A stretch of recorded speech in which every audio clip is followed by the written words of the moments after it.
भोपाल की सुरक्षा व्यवस्था पर एक बार फिर सवाल खड़े हो गए हैं। राजधानी के वीवीआईपी इलाके 4 इमली में आईजी इंटेलिजेंस डॉक्टर आशीष के साथ लूट की वारदात हुई है। वे अपनी पत्नी के साथ नाइट वॉक पर थे, तभी बाइक सवार 2 बदमाश उनका मोबाइल छीनकर फरार हो गए। पुलिस ने अब तक 5 संदिग्धों को हिरासत में लेकर पूछताछ शुरू कर दी है। चौंकाने वाली बात यह है कि आईजी डॉक्टर आशीष के मोबाइल में राज्य सुरक्षा, नक्सल ऑपरेशन और इंटेलिजेंस नेटवर्क से जुड़ी कई गोपनीय जानकारियां मौजूद थी। ऐसे में यह मोबाइल गलत हाथों में गया तो स्टेट सिक्योरिटी को बड़ा खतरा हो सकता है। पुलिस को लुटेरों के कुछ सीसीटीवी फुटेज भी मिले हैं। बहुत बड़ा यह मामला है। राजधानी में बदमाश इतने बेखौफ हो गए हैं कि उनका हाथ आज आईजी तक जा पहुंचा।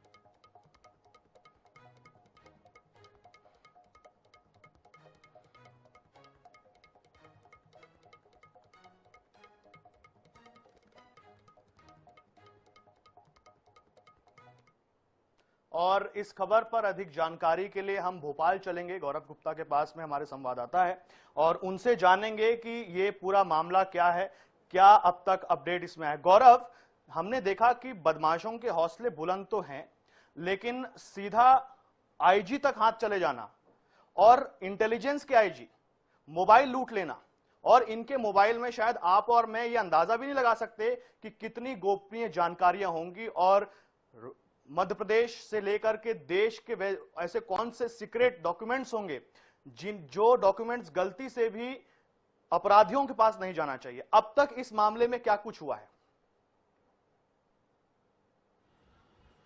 देखिए, बिल्कुल, क्योंकि ये अपने आप में बहुत बड़ी घटना साबित हो रही है, क्योंकि जिस जगह पर यह घटना हुई है भोपाल के सबसे सुरक्षात्मक इलाके में यह आता है, सबसे सिक्योरिटी जोन में यह आता है। 4 इमली एरिया है जहां पे तमाम अधिकारी, तमाम मंत्रियों के बंगले हैं और यहीं पर मध्य प्रदेश के इंटेलिजेंस के आईजी डॉक्टर आशीष के साथ मोबाइल स्नैचिंग की यह वारदात हुई है।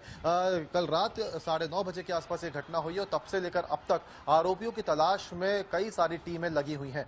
सबसे बड़ी बात ही कि जो मोबाइल आरोपी लूट कर भागे हैं, उस मोबाइल में कई सारी गोपनीय जानकारी है। जो हमारे पीएचक्यू के सूत्र हैं, जो पुलिस के सूत्र हैं, उनका साफ तौर पर कहना है कि इस मोबाइल को लेकर प्रशासनिक अधिकारी, पुलिस अधिकारी भी काफी परेशान है, क्योंकि अगर ये मोबाइल किसी गलत हाथ में पहुंच जाता है तो जाहिर सी बात है कि मध्य प्रदेश की बहुत सारी गोपनीय सूचनाएं इनके पास पहुंच सकती है। हालांकि एक सीसीटीवी जरूर पुलिस को मिला है जिसमें कुछ संदिग्ध नजर आ रहे हैं और इसी सीसीटीवी के आधार पर 5 संदिग्धों को भी हिरासत में लिया गया है, उनसे पूछताछ की जा रही है। हालांकि अब तक ये साफ नहीं हो पाया है कि इस वारदात को किसने अंजाम दिया है। ऐसे में अब जो पुलिस है लगातार आरोपियों की तलाश में जुटी हुई है। देखिए, इस पूरी वारदात को अगर हम समझें तो देर रात 9:30 बजे अपनी पत्नी के साथ डॉक्टर आशीष 4 इमली इलाके में टहलने के लिए निकले थे, तभी 2 बाइक सवार बदमाश वहां पर पहुंचे और डॉक्टर आशीष के मोबाइल से उनके 2 मोबाइल लूटकर वहां से फरार हो गए। हालांकि एक मोबाइल उसी दौरान वहां पर गिर गया, जो मोबाइल उसी समय उनको मिल गया था, लेकिन जो दूसरा मोबाइल था वो लुटेरे वहां से लेकर फरार हो गए और उसके बाद कुछ दूरी पर जाकर उस मोबाइल को बंद कर दिया गया। जहां इस मोबाइल को बंद किया गया था वहां और उसके आसपास के इलाके के सीसीटीवी फुटेज पुलिस ने खंगाले हैं और अब जो आरोपी हैं वो किस रूट से फरार हुए हैं उस रूट को इस समय जो है ट्रेस किया जा रहा है। क्राइम ब्रांच से लेकर भोपाल की 7 थाने की पुलिस आरोपियों की तलाश में जुटी हुई है। देखिए, मोबाइल स्नैचिंग की जो वारदात है भोपाल में बहुत आम वारदात है। हर रोज कहीं ना कहीं 1 या 2 वारदातें भोपाल में मोबाइल स्नैचिंग की देखने को मिल जाती है। अब तक देखा जा रहा था कि कई सारे ऐसे गिरोह को पुलिस ने पकड़ा था, लेकिन फिर भी मोबाइल स्नैचिंग की वारदातों पर अंकुश नहीं लगाया जा सका था। लेकिन अब मध्य प्रदेश के आईजी के साथ ही जब इस तरह की वारदात हुई तो कहीं ना कहीं पुलिस की सिक्योरिटी पर भी कई तरह के सवाल खड़े हो गए और खासकर तब जब ये सबसे सुरक्षात्मक इलाके में इस वारदात को अंजाम दिया गया है। अब पुलिस इस मामले के बाद आरोपियों की तलाश करेगी और उसके बाद देखने वाली बात ये होगी कि आने वाले समय में, इसीलिए हम ये जानना चाह रहे हैं कि जब बात हो रही है आईजी इंटेलिजेंस की, जैसे कि आपने बताया कि चेन स्नैचिंग है, जब मोबाइल स्नैचिंग है, ये घटनाओं ऐसी जो घटनाएं हैं वो लगातार देखने को मिल रही है। लेकिन जब मोबाइल लूट लिया जाता है, आईजी इंटेलिजेंस का, आईजी एक बहुत बड़ा पद होता है, और क्या इसमें कोई बड़े आपराधिक गिरोह का कोई षड्यंत्र नजर नहीं आ रहा है, या तो फिर इस पर कोई बात नहीं हो रही है?